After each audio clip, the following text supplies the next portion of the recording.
Solar solar लावणार आणि सबसिडीही मिळवून देणार। दिल्लीत मुख्यमंत्री फडणवीस, शहा आणि नड्डांमध्ये जवळपास 2 तास चर्चा। मंत्रिमंडळ विस्तारावर चर्चा झाल्याची माहिती। मंत्रिमंडळ विस्तारासंदर्भात आज महायुतीच्या नेत्यांची बैठक होण्याची शक्यता। फडणवीसांच्या दिल्लीमधल्या बैठकीनंतर राज्यामध्ये बैठक होणार असल्याची सूत्रांची माहिती। ईव्हीएम संदर्भात ठोस पुरावा असेल तरच विरोधकांनी सुप्रीम कोर्टात जावं। लोकांची दिशाभूल करून रान पेटवू नये, ईव्हीएमवरून उज्ज्वल निकमांनी विरोधकांना सुनावलं। परभणीमध्ये परिस्थिती नियंत्रणात, माथे फिरवून संविधानाची विटंबना केल्यानंतर जाळपोळ। परभणीमध्ये इंटरनेट सेवा बंदसह जमावबंदीचेही आदेश। आतापर्यंत 40 जण ताब्यात। प्रकाश आंबेडकरांकडून जमावाला शांतता राखण्याचं आवाहन, तर संविधानाचा अपमान करणाऱ्या मागे कोणी सूत्रधार आहे का?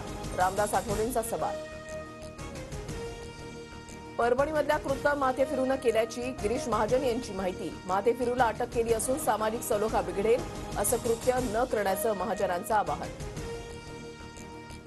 मस्साजोग हत्या आणि परळी व्यापारी अपहरणाचा तपास विशेष यंत्रणेमार्फत व्हावा, पंकजा मुंडेंची मागणी। दोन्ही घटनांसंदर्भात मुख्यमंत्र्यांशी चर्चा करणार। बीडमध्ये व्यापाऱ्यांसह सामान्य लोकही दहशतीत, वाल्मिक कराड नावाचा माणूस सर्व घडून आणत असल्याचा दावा। शरद पवार गटाचे आमदार संदीप क्षीरसागर यांचा आरोप। रवींद्र वायकरांना अपात्र ठरवण्याच्या याचिकेचा निकाल कोर्टानं राखून ठेवला। अमोल कीर्तीकरांकडून वायकरांच्या निवडीला आव्हान। आंबेडकरी संघटनांकडून आज जालन्यातील मंठा शहर बंदची हाक।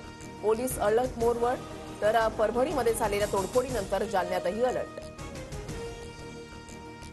किमतीमध्ये संभ्रम असताना सिडकोकडून पुन्हा मुदतवाढ। सिलेक्ट माय होम योजनेतील लॉटरीला मुदतवाढ। 26 डिसेंबर 2024 पर्यंत घरांसाठी अर्ज करता येणार।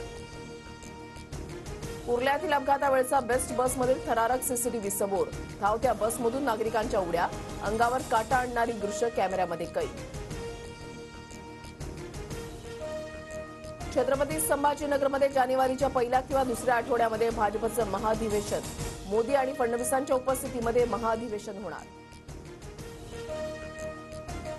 मालाडमधील जनकल्याण नगर, अंबोजवाडी आणि आझमी नगरमध्ये आज रात्री 10 ते उद्या सकाळी 8 पर्यंत पाणीपुरवठा बंद। प्रशासनाकडून पाणी जपून वापरण्याचं आवाहन। धुळे शहरामध्ये तापमान 4 अंशांवर, 2 दिवसात धुळ्यातील तापमानामध्ये घट, तर मंगळवारी धुळ्यामध्ये राज्यातील सर्वात कमी तापमानाची नोंद।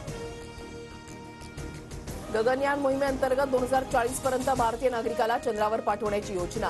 केंद्रीय विज्ञान आणि तंत्रज्ञान राज्यमंत्री डॉक्टर जितेंद्र सिंह यांची माहिती। पंतप्रधान मोदींची कपूर कुटुंबानं घेतली भेट। राज कपूर यांच्या 100व्या जयंतीनिमित्त पंतप्रधानांना निमंत्रण। मोदींसोबत कपूर कुटुंबाच्या दिलखुलास गप्पा।